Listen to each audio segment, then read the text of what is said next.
Can you talk more about the Kshatrapas because you've used this word a lot? Yes. So, Rahil, would you like to go or should I continue? Okay, so I'll actually introduce a little bit about the Kshatrapas. They were somewhat descendants of the Greeks, and the northern they came in from Mongolia. I mean, not Mongolia, sorry, Kazakhstan, modern day Kazakhstan, North Central Asia, and they settled in Gujarat. And I'll let Ameer talk more about their kingdom and all. But I want to just point information to this study of numismatics, which is study of coins, because that was one of the main factors in studying this. Because even in your paper, you have only mentioned things about coins. Exactly. Because there was barely any other evidence that I could find saying that this is maybe what happened. For example, also, I feel that when kings came in, each king historically has always wanted to mint coins in his name. Whichever king has ruled for a certain period of time or a decent amount of time, even a year or two, they would have minted coins in their name. So that's why we know that there are some Roman kings who lived for I think 1 or 2 years, but if they have coins in their name, they're some of the rarest coins you'll find in the world. That's why in the manual they actually write rare, uncirculated, I mean all of that. But each king, because minting a coin is a sign of prosperity. Sorry. Just interrupting you here. Now that you're talking about coins, right? I just remember, and Roman coins especially. I just remembered another very interesting, tale with Roman trade. So, we often hear that, someone is minting false currency. Someone is, using different, trying to reprint the 2000 rupee notes or something like that. Just giving you an example of it. Right? Or, that Pakistan mints were printing 500 and 1000 rupee notes for India. Right? Indians were kind of doing that for the Romans as well. So not only were we draining their gold, we were trying to mint currency over here, which looked like Roman currency. Counterfeit currency. So basically, when the Roman traders landed up in Archimedu or Muziris, we wouldn't give them their coins back. We would give them counterfeit coins. Gold हमारे pocket में रखेंगे, false currency उनको देंगे. And that wasn't gold, that was some cheaper metal. Maybe covered with a bit of gold. But that is pretty much what we were doing, counterfeiting of Roman coins. And we have found hoards, like matkas full of these counterfeited Roman coins. With, horrible attempts of trying to get Julius Caesar's face or, someone else's face on it. But we were basically sitting and counterfeiting the coins over here in India. मतलब हम solid bhari capitalist थे. Bhari capitalist, right? And the kings used to local kings obviously used to get extremely jealous. I mean, who the hell ye foreign king ka kaun sa why these coins roaming around? I think that's how putting the king's face in Indian coins came about. It came about. They saw the Romans. They saw the Romans and they saw the Greeks. And that is from where they got the inspiration ki ये लोग का मुंह लगा रहे हैं, चलो हम भी हमारा मुंह लगाते हैं, थोड़ा personalize हो जाएगा. One thing related to the coins, right? Ameya, you know this obviously, but the metal of the coins also is an indication of the economic situation of a certain kingdom. So if it's a rich metals like silver or gold, for small coins, right? There are some kingdoms which had your paise ka, like if you calculate according to that denomination in gold. That's when you know that kingdom was extremely prosperous because their kings can afford to mint paise in gold. But if you have a poor kingdom, right, you will have some poor, like bad metals, like not bad metals, but just basic metals like bronze or copper. That's when you know the kingdom's not doing well economically. So coming to the Saka Kshatrapas, right, most coins on the Saka Kshatrapa empire were made of silver. And they were in fact one of the first kingdoms in India to actually mint coins in silver. Funny thing is, Gujarat is not, as a land at that time, was not rich in silver. Which means the silver was coming from somewhere else. The silver was coming through trade. It was coming through Roman trade. It was coming through Greek trade. And then they made coins out of these. And they put a lot of things about the king. They put his face. They put all of that on the coins. That's how we study them. That's how we know what happened in those times.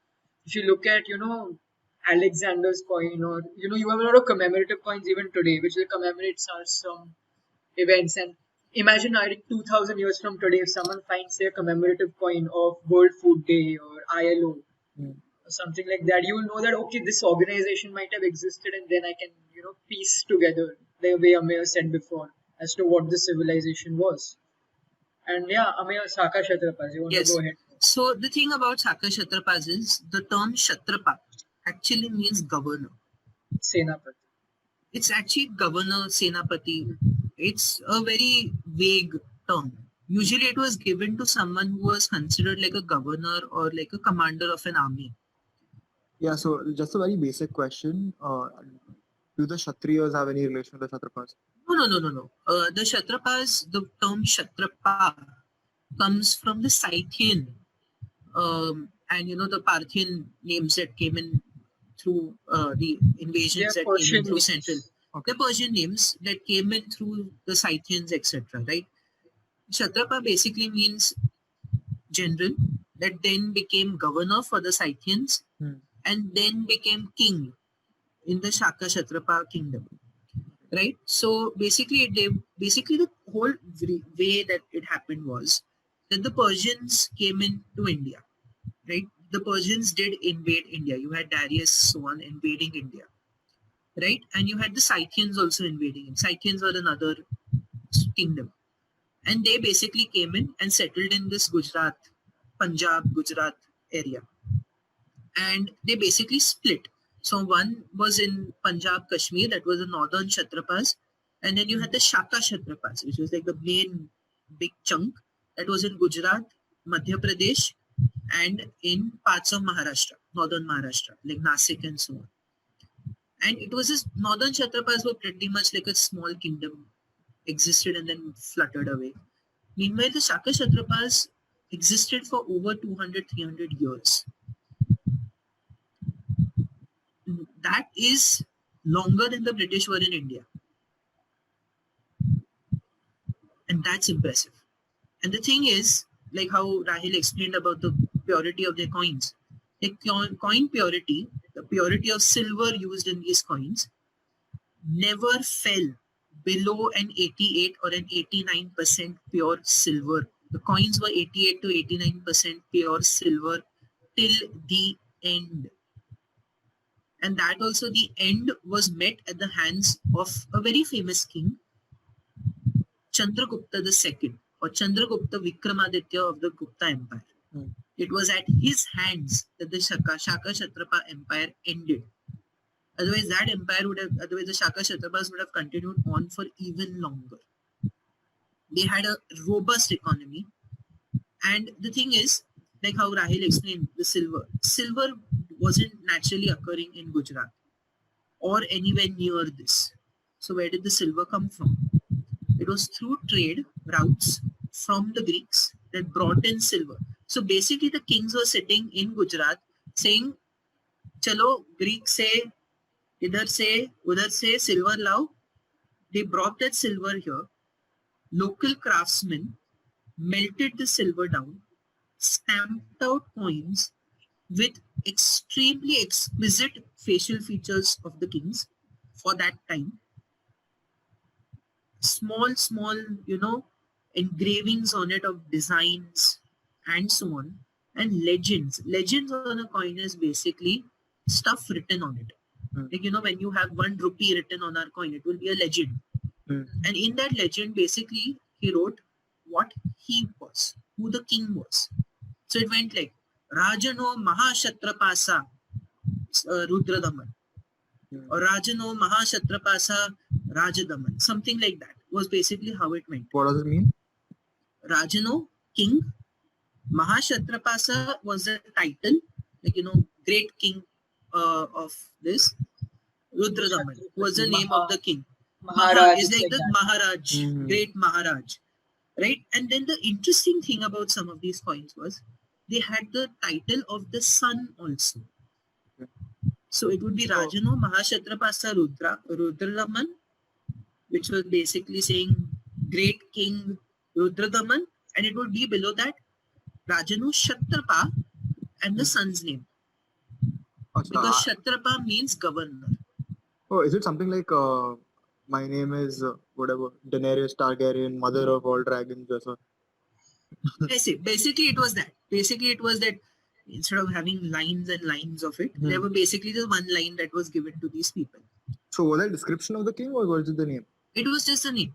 Okay. But the reason why this is so important for us today is because this gives us an understanding saying this was the king, this was the son, who was basically the heir to the throne. It gives us a genealogy of the kings. Hmm. And it's interesting that it is through the coins that we managed to increase our understanding of 4 Kshatrapa kings to 29. Hmm.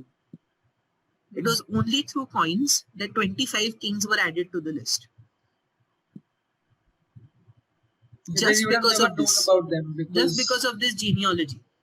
Okay, this guy is the king, this guy is the king, this guy is the son, this guy is the king, this guy, okay, you're okay, then okay, same guy, okay, fine. Which means this guy came after this guy.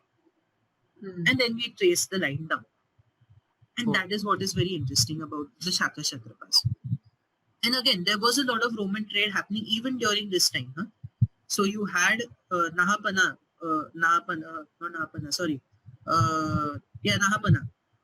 one of the Shaka Kshatrapas of the earlier dynasty.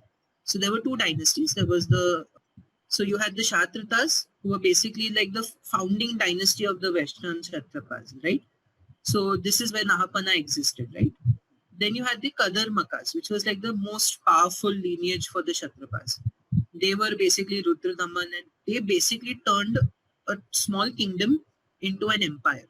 And then you had the last line of rulers, which was under Rudrasimha.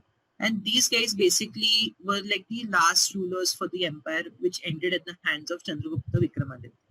Okay. Right? And the thing about the Shaka Kshatrapas is, no major book, no major, uh, I mean, I've written this paper for the Kshatrapas. I went through hell and back just to find out this much information about them. Because there was no major book that had enough information about it. And it hurts me as an ancient Indian student. But why do you think that there's not that much information about it? Was it It's because, destroyed or did nobody record it?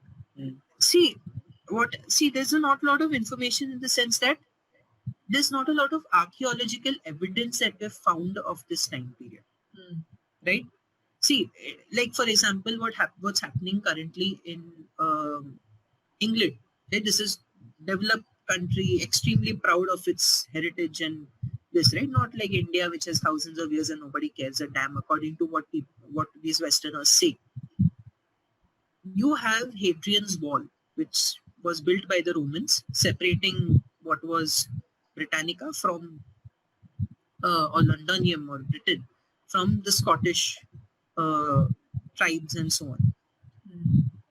People have literally picked out the stones from this wall and have used it to create fences and their houses. That's pretty much what has happened today in India. You have the great halls and the palaces of the Kshatrapas that were basically taken down, and that material was used to build something else. I think that has happened throughout in It's Indian happened throughout. It's happened Even throughout when history. the Persian kings came in, they would use the blocks of temples to build other monuments that they wanted. Like even if you go to Qutub Minar, you'd actually find that there are actually pillars in the Qutub Minar with Hindu gods on them. Exactly. And the question comes as to like why. But then you realize, oh no, they might have broken a temple and taken the pieces from that to build their entire complex. So that is pretty much what has happened with the Shaka Kshatrapas. But what little information is there about these? See, the reason why I really pushed for this topic of untold tales of Indian history is because there's so much of Indian history that we don't know of, don't know about unless we're looking for it. And it's kind of embarrassing that in a country that has tens of thousands of years of history behind it, we know maybe 500 years worth of it. And it hurts me that we don't know. Why don't we know so much about? I mean, you look at US, for example, right? It's true that they don't have near the history that we do. I mean, their history goes back like 200 years or so. But for those 200 years, they're so militant about it. Yeah. They're so proud of it. Chinese, they're so proud of their culture. Their culture is pretty comparable to ours. They're so proud of it. I think even when the British came into India, they reduced us to being ashamed of our own culture. Yeah, The way yeah. the British would come and the boards that put up dogs and Indians not allowed. It made you feel embarrassed to be an Indian, but then if you look back into ancient India, you realize that these Westerners would actually want to be associated with India, right? You said that once Indian spices or Indian material went by trade over there, it would be something like today made in Japan, made in Germany.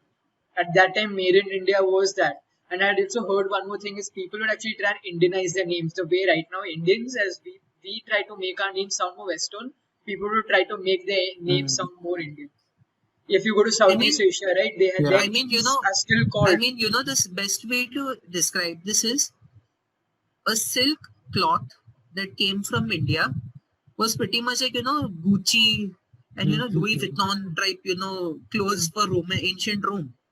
So the Supreme Having t-shirts that silk you're from wearing. India, exactly. So having something from India was a status symbol.